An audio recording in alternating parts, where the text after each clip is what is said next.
বাংলাদেশ সিরিজের সূচি প্রকাশ করল দক্ষিণ আফ্রিকা। প্রিয় দর্শক, আসসালামু আলাইকুম।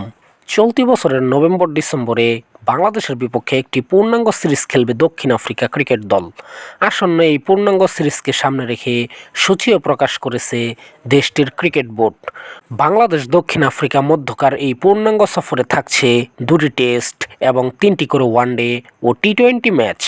চলমান টি-20 বিশ্বকাপে দারুণ ফর্মে আছে দক্ষিণ আফ্রিকা ক্রিকেট দল। সুপার 8-এ বর্তমান চ্যাম্পিয়ন ভারতের বিপক্ষে ৭৬ রানের জয়ে টুর্নামেন্টে নিজেদের জয়যাত্রা 5 ম্যাচে নিয়ে গেছে প্রোটিয়ারা। এই জয়ের পরই 2026-27 সালের পূর্ণাঙ্গ আন্তর্জাতিক সূচি প্রকাশ করেছে দেশটির ক্রিকেট বোর্ড। 2 ম্যাচের টেস্ট সিরিজের মাধ্যমে বাংলাদেশের দক্ষিণ আফ্রিকা সফর। জোহানেসবার্গে 15 নভেম্বর শুরু হবে প্রথম টেস্ট, আর দ্বিতীয় টেস্ট অনুষ্ঠিত হবে 23 থেকে 27 নভেম্বর। এই সিরিজটি আইসিসি ওয়ার্ল্ড টেস্ট চ্যাম্পিয়নশিপের অংশ। টেস্টের পর শুরু হবে 3 ম্যাচের ওয়ানডে সিরিজ 1, 4 ও 7 ডিসেম্বর। এরপর 10 থেকে 13 ডিসেম্বর 3 ম্যাচের টি-20 সিরিজও রয়েছে। অস্ট্রেলিয়া, বাংলাদেশ ও ইংল্যান্ডের মতো শক্তিশালী দলকে আতিথ্য দিতে মুখিয়ে আছে তারা।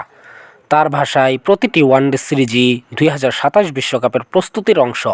শুধু আয়োজক হিসেবে নয়, শিরোপার দাবিদার দল হিসেবেও নিজেদের প্রস্তুত করাই তাদের মূল লক্ষ্য।